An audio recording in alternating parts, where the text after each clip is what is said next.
चिकन चिकन चाकर चाकर पीपरा के पतवा हो। चिकन चिकन चाकर चाकर पीपरा के पतवा हो।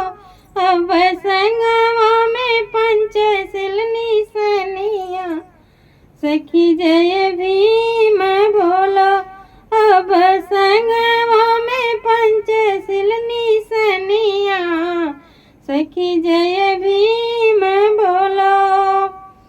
घोड़वा चढ़ल नी बाबा भीमराव ओ। घोड़वा चढ़ल नी बाबा भीमराव हो। अब संगवा में रमाबाई रनिया सखी जय भीम बोलो।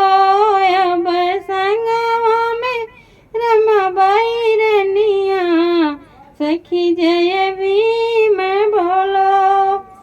घोड़वा चढ़ल नी ज्योतिराव फूले हो।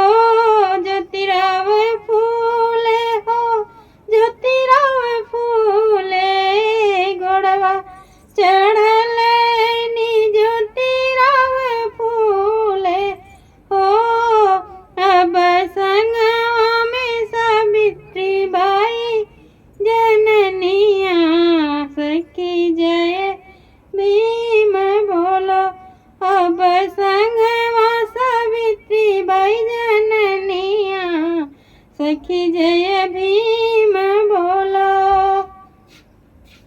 नीला नीला सुटवा बैठल भीमराव ओ। नीला नीला सुटवा पहने बैठे भीमराव हो।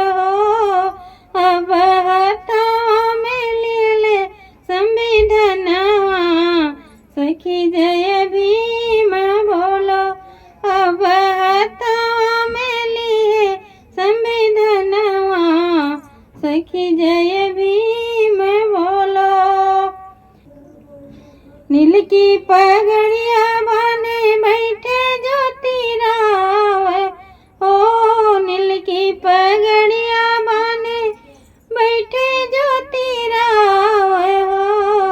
अब हाथवा में लिए ले कलमिया। अब हाथवा में लिए ले कलमिया सखी जय भीम बोलो। अब हाथवा में लिए ले कलमिया सखी जय भीम बोलो। चिकन चिकन चाकर चाकर पीपरा के पतवा हो। चिकन चिकन चाकर चाकर पीपरा के पतवा हो।